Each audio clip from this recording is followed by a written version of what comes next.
The dimension and the process that you're referring to as meditation is very life-oriented. When I say life-oriented, today largely you're material-oriented or at the most mind-oriented, maybe emotion-oriented or physical body, which is a material again. Largely life has become like this.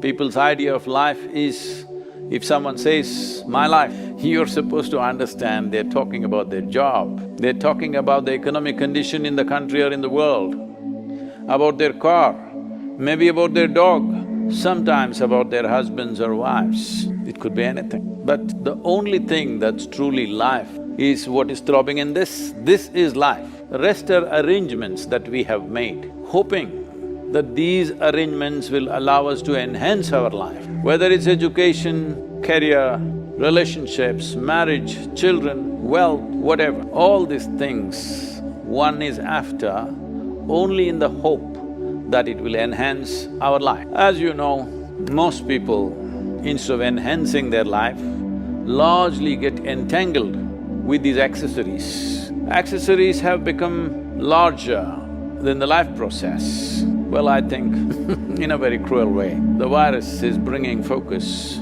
on the life. You suddenly understand your expensive home has become a prison. Your expensive car is as good as junk because you can't drive it, at least for some time. So now naturally a whole lot of people are asking all over the world, how to meditate, what should I do?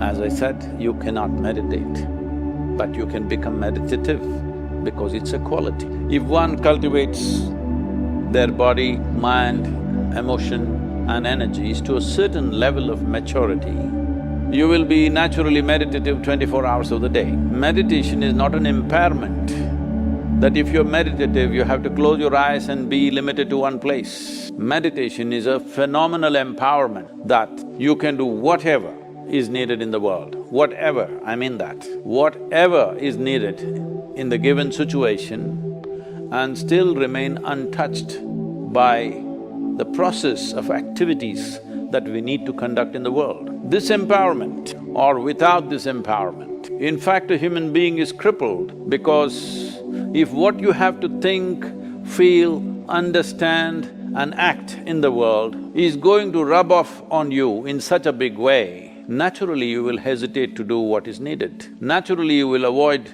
doing things that need to be done.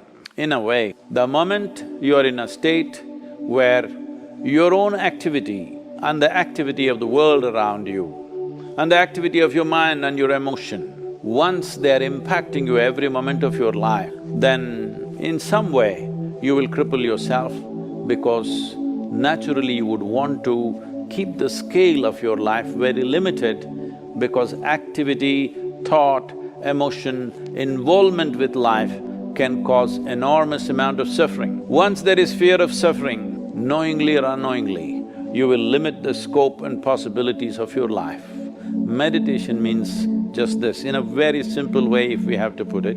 If you sit here, your body is here, your mind is there, who you are is little away from these two dimensions of physical body and mental accumulations.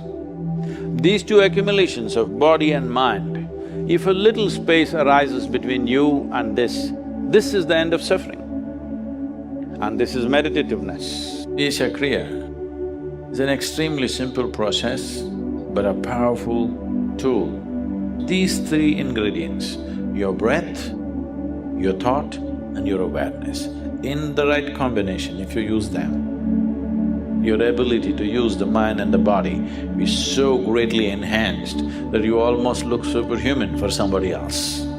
In the history of humanity, many truly scintillating human beings have happened. They have shone brighter than the stars in the sky. But why is it that one seems to have come with enormous capability, and why is it another has to struggle with every little aspect of life? If you consider yourself to be a mechanism, you have a body and a mind. You may have a great body and a great mind, but what you call as grace is the lubrication. Without the necessary lubrication, you get stuck at every point. Any number of people like this are there on this planet, intelligent, capable, but at every corner in their life, they get stuck because there is no lubrication. So it is important for a human being to have an element of grace in their lives. Shambhavi Mudra is a process that is like opening a window so that one becomes receptive to grace.